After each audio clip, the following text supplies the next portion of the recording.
So how soon are you able to actually work with clients when you enter consulting?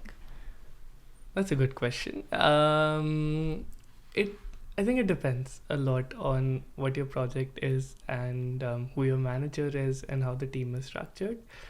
Because for me, it was my second project. So my first project was mainly just me working with my team, but that's also because we had a big team and we already had a client point of contact.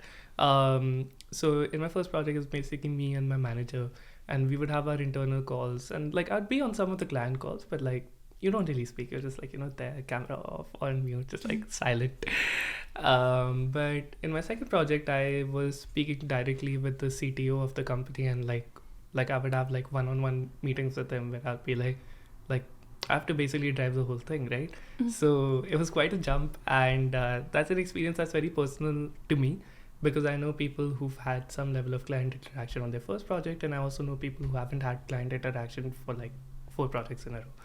So it depends on the structure.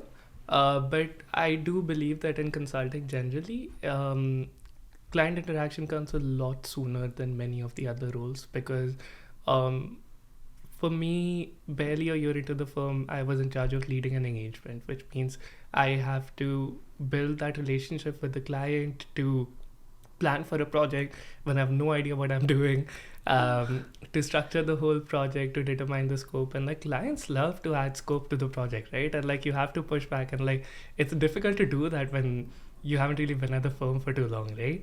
So, but like that's the cool thing, right? Like because you're put in the deep end and you have the support when you ask for it. So I think it's very important in consulting to know that when you're feeling a little bit outside your comfort zone is great because like that's where you learn the most, but also at the same time when you're feeling overwhelmed, like ask for help. And that's something that I learned through that project because like that's not something analysts usually do. I got the chance to do it, but at the same time I also know there's something I'm equipped for and there's something I'm not equipped for. Not to say that like I can't do it, but I will have to ask for help to do it.